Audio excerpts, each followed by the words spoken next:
Ұмытылып бара жатқан қазақтың қызыл ірімшігін өндіретін ірі өндіріс жоқтың қасы. Дәмі тіл үйретін бұл өнімді қазір шаруалар ғана жасап келеді. Ұлттық жеңсік асты шағын кәсіпке айналдырып отырғандардың бірі Меркі ауданы Тұрар Рысқұлов ауылдық округінің тұрғыны Гүлжан Ниесова. Бүгінде сүт өңдеп ірімшік пен жент және құрттың дәмді түрін шығарумен айналысып жүрген ауыл аруының тіршілігі жайында тілшіміз Бақытжан Сайветұлы айтып береді. Меркі ауданында ірімшік шығаратын бір емес бірнеше шаруашылық бар. Соның бірі Гүлжан Ниесова жетекшілік ететін кіші кәсіпорын былтыр ғана ашылыпты. Осыдан 10 жыл бұрын Ойтал ауылынан дәл осындай сүт өнімін шығаратын цехты ашқан ол енді міне Тұрар Рысқұлов ауылдық округінен де іске қосып отыр. Күніне тұрғындардан 1 тоннадан астам сүт қабылдап қайнатылады. 6 адам тұрақты түрде жұмыс істесе, олардың ішінде бұл істі жетік меңгерген тәжірибелі мамандар да бар. Таңертең келеміз, сүтті қабылдап аламыз, кастрөлдерге құйып аламыз. Ол піседі, 1 сағаттан аса уақытта піседі. Кейін сүзіп аламыз, айырмашыларға сүзіп алып, суды қоямыз. Барлығын жинаймыз.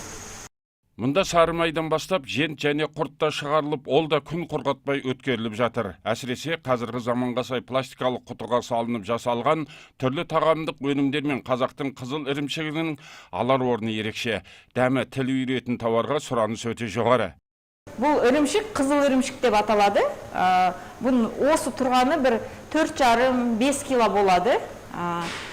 Қазақстанның почти бүткіл қалаларына жібереміз. Ақ Рафаэлло дейді. Кокоспен жасалады. Қоспасы кокос. Бұл шоколадный вареный сгущенкамен жасалады. Бұл йогуртовый. Йогуртовый қоспалары негізі түрлері көп.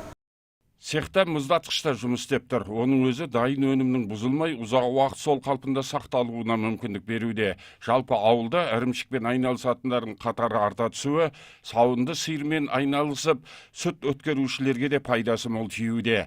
Асыл тұқымды сүт өнімімен айналысатын азаматтар да бар, шаруа қожалық иелері.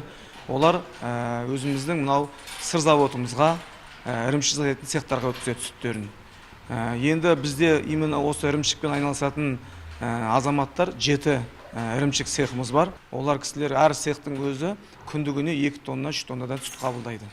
Кәсіпорын әлде болса өнім көлемін арттыра түспекші. Ірімшікпен қатар жентті де жетілдіріп, қаймақты да қолға алмақшы. Бақытжан Сайветұлы, Қанат Бақтұлы, Айқын ақпарат.